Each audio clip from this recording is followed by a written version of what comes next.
when I get in my car and I try to crank it, I hit the start button, and it acts as if there's some kind of short, I guess is the best way to describe it. Because what happens is that the lights on the dash kind of flicker, the interior lights go out, and everything goes out. But I have it at a repair shop, and I took it in there when this first started about 2 weeks ago. I had replaced the battery, and basically what they told me is that they couldn't really 100% identify the problem. Okay. So they told me that it didn't appear as if the BCM was communicating. Okay. And however, it doesn't do this all the time. Like sometimes it cranks perfect. And so he said, it's possible it could be the battery terminals, even though they weren't in terrible shape. They were, not in great shape. I replaced the battery terminals. Okay. I picked the car up from him last week on Wednesday, and it cranked every time until Saturday, and then the problem started again. Okay. The only thing I noticed prior to any of this really happening was that a few weeks maybe before this all started happening, basically, when you get in the car and you get going, all the doors lock. When I get out or when I turn the car off, they're supposed to all unlock. Mm-hmm. And I noticed that my driver's side door did not unlock. All the rest did. Okay. I don't know if that had anything to do with it, but nonetheless, that was the only thing that I noticed, period, was wrong other than this issue. So the shop where I took it told me that he was 60 or 70% sure it was my BCM computer was going bad. Okay. But he said, it's like $2,500 to fix it. And he said, I'm only like 70% sure that that's going to fix the problem. And I said, well, I'm not going to, spend $2,500 if I don't know it's going to fix it. Mm-hmm. So I took the car back, and then it started happening again this past Saturday. And basically once it fails, once it doesn't start, so I get in, I hit the start button, all the lights go out, and it's acting like it doesn't get power. Okay. The only way that I could get it to crank would be to disconnect the battery for 15 minutes or so. And when I reconnected it, usually it would crank up that first time. Okay. And then actually it cranked a couple more times after that. But the next day, of course, when I jump in it, it doesn't crank. Okay. And the same thing happens where the lights flicker and there's no power getting to anything.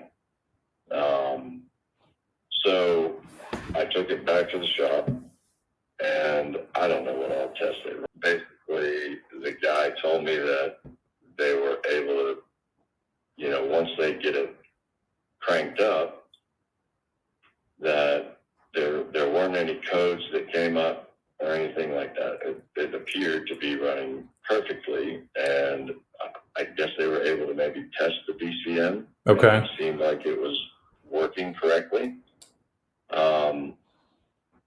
However, he said there was maybe, it might be the ECM. Oh, geez. Of course, and he told me that was the same thing, basically $2,500 to $3,000 to replace it, and he wasn't sure that would fix the problem. So it just doesn't sound like they can identify the problem exactly, and it appears that it's, I'm not a mechanic, so obviously I don't know, but it seems like it's got to be some kind of electrical short problem. But I recognize that chasing down all the wires and doing all that kind of stuff, which they have not done, is a labor-intensive process, and not something that is really worth it to them if they aren't sure they can find the problem, and perhaps even it's such a cheap fix at that point that it's not worth it to spend all day trying to do that. Right. I'm certainly not going to spend $3,000 on a computer that I'm not sure is even faulty. Right. Or will 100% sure will fix the problem. And I'm just trying to maybe get a feel for what it might be so that I can ask him to check it or take it to another place that specializes in electrical automotive repair and try to tell them what to do. So generally speaking, as long as the mechanics are competent that are working on your vehicle, you shouldn't have to tell them to do anything. That's like you walking into the doctor's office and telling the doctor how to do their job. You shouldn't have to. Now, if they can't pinpoint the problem, I wouldn't even work with them one bit. I would just take the vehicle and bring it to a different shop and just be done with it, really, because clearly they're not competent enough. You need to find a different mechanic. And I will tell you this. I mean, I recognize certainly, I trust what you're saying. This happens to be a guy that goes to my church, and I trust the guy. I trust the guy, which is, I mean, quite frankly, the fact that he told me he wasn't 100% sure that replacing either of those computers would for surely fix the problem. At least I felt like he was being honest with me. Oh, I'm sure he is being honest with you, yeah. But, you know, I don't understand enough about these systems to know how you can test them to make sure they're not the problem. All right, well, let's do this. Let me give you some things to have him check. Generally speaking, this, you know, I wouldn't normally do this, or wouldn't recommend that you do this, but given the situation that you're in, he's a friend or he's a buddy, and you'll see him around, and you don't want to just, you know, write him off. I totally understand. So let's do this. You got something to write with? Yeah. All right. So this is what I think you should tell him to do. You shouldn't have to, but anyway, to answer your question, I know, I appreciate it a lot, man. What you're going to do is, I would have him check for low voltage on all of the fuses and the fusible links in all of the fuse boxes, or in this particular vehicle, you got your battery. There's actually a battery terminal. I think right on the battery, there's some fusible links, and then there's a fuse and fusible link block, and then there's also, oh my goodness, fuse link holder 1. There's fuse link holder 2, fuse link holder. Oh my goodness, 3. So I did replace the terminals. Okay, that's good.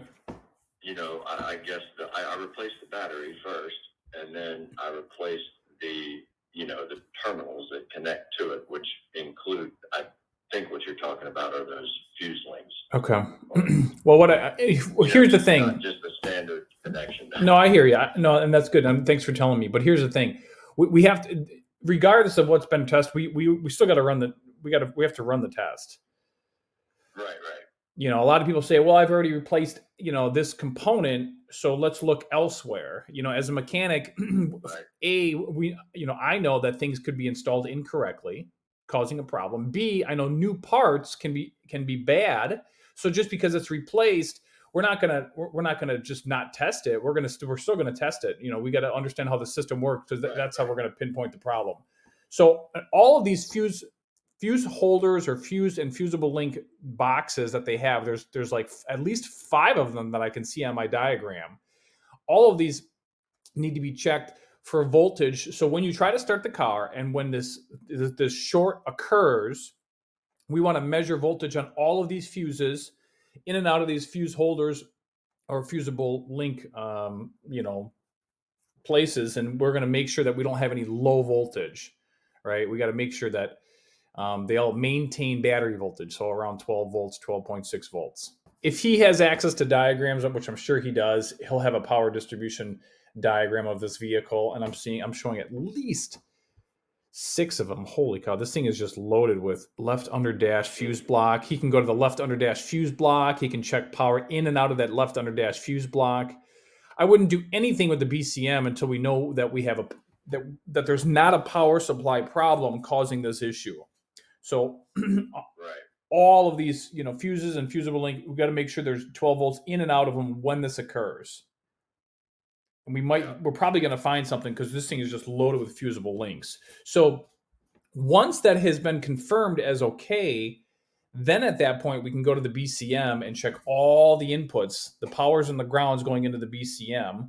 So what do we know about computers? Garbage in, garbage out. If the inputs to the BCM are good, but the output is bad, then we know the problem is in the BCM. All right, so I wouldn't do anything until we've ruled out a power supply issue that's not going to be the problem. And grounds, so engine grounds, frame grounds, battery grounds, all that good stuff. Oh my goodness. There's probably low voltage. My guess, when you try to start it and it clicks or does whatever, I bet you the whole vehicle it probably has low voltage or maybe a bad ground, and so it's leading to just low power, preventing it from cranking. And normally the BCM doesn't do that. The BCM isn't responsible for that. So you probably have low voltage at the starter, which I don't think it's going to be the BCM, to be honest with you.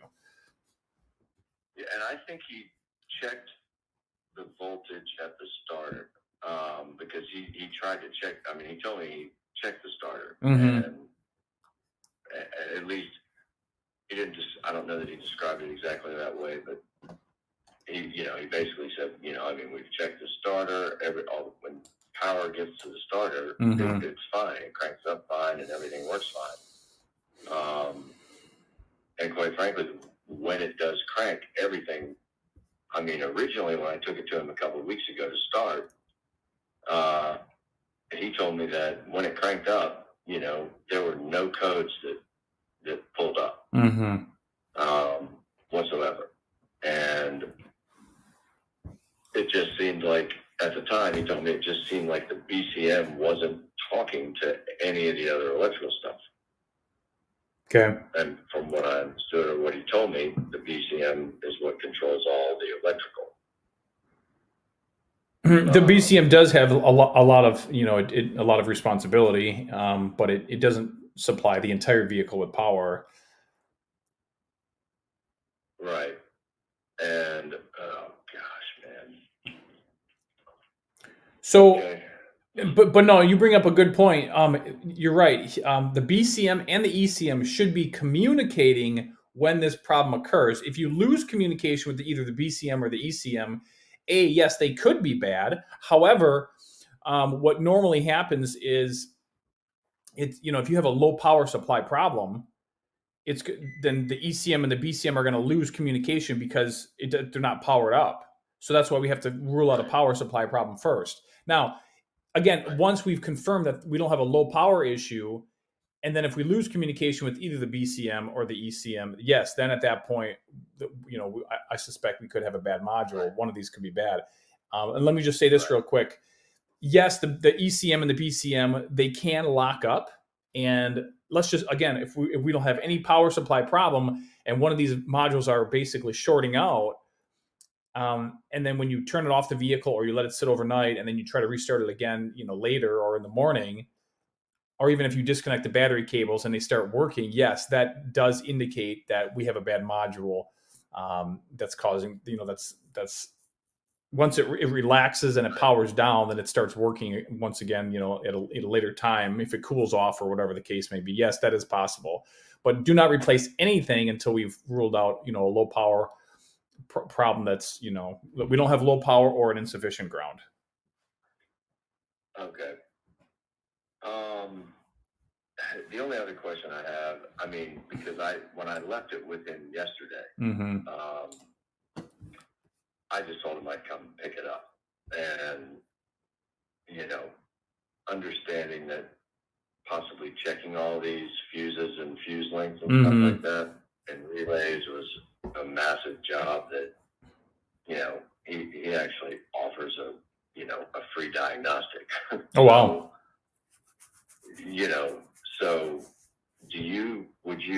I basically just told him, look, I'm not going to replace either of the modules unless you can tell me you're 100% sure it's going to fix the problem. And my guess is that for him to do that, he would have to check all the free fuses and fuse lengths and everything. So that's why we got to the point where we got. Would you suggest I take it to an automotive electrical place, like that specializes in electrical? Yeah, that'd be a good idea. Just such a situation. You know, you could, and I'm sure he understands. You could just tell him, "Hey, look, I'm just going to have these guys double check. You know, make sure that we're on the right track." Well, no, I mean, I don't think he's got. You know, I'm not worried about seeing him and all that kind of stuff. Mm-hmm. I just, you know, I don't want to ask him to do all that for free because I know him. Right. And like, I don't have any problems taking it to an electrical place and having them find what the problem is and fix it and tell him, hey, this is what they ended up finding. Right. And, you know, if it was a ground, it was a bad ground or something like that. I mean, you know, that's no big deal. I mean, he'll recognize it. I mean, I recognize that he's not going to spend all day. They're jam-packed like everybody else is. So to have one of his guys get on it all day long, and, you know. It costs him money. Yeah, it's costing him a lot of money to try to do that. So, you know, the guy did mention, you know, the other person I was chatting with online mentioned something about my door lock actuator. That's what I'm trying to just understand better for myself is if any of these things, like I've even seen something online where, you know, if one of the sensors is, you know, got a problem or it's, you know, dirty or something like that, that it could cause, you know, bad communication between one of the modules. Is that really possible? In certain cases, if you have a sensor that receives a reference voltage from either the ECM or the BCM, and that particular sensor shorts out, just a direct short to ground, yeah, it'll pull the BCM and or the ECM or the rest of the modules offline. It's possible, but that's not very common. Usually it does happen, but again, that alone won't cause the entire vehicle to lose power. The vehicle will normally stay powered up. That's been my experience. Right. So I don't think that's going to be the case. That's what happens. Like when I get in the car, when I first open the door and all the lights come on and everything comes on, the dash comes on, and it's telling me to depress the brake, and I hit the start button. It appears as if there's power going somewhere, and then it flickers out and all the interior lights go out and the dash goes out. Yeah, you're losing voltage. I guarantee it. Maybe it's a bad ground, but I can almost 95%. I'm almost positive you're losing power. It's a bad connection. Okay. Yeah, because when I get out of the car and then shut the door and open it back up, usually the lights come back on. And it doesn't happen again until I go hit the start button. Right, because that's when the starter's pulling the most amount of current from the system. So again, if the battery's been replaced and the battery obviously maintains, you know, around 12 volts when this happens, then, you know, we don't have a bad new battery. We just got a bad connection somewhere. If you replace the terminals, then it's going to be in those fuse boxes, or that's the direction that he'll need to go to figure out, you know, what's going on. But there's a lot of them on this vehicle, so there's a lot to check. Right. Okay. That's what I needed to hear. And, all right, you bet. You're welcome. Good luck, and let me know what he finds, okay? I will. Have a great day. All right, thanks a lot. You too. All right. Bye-bye.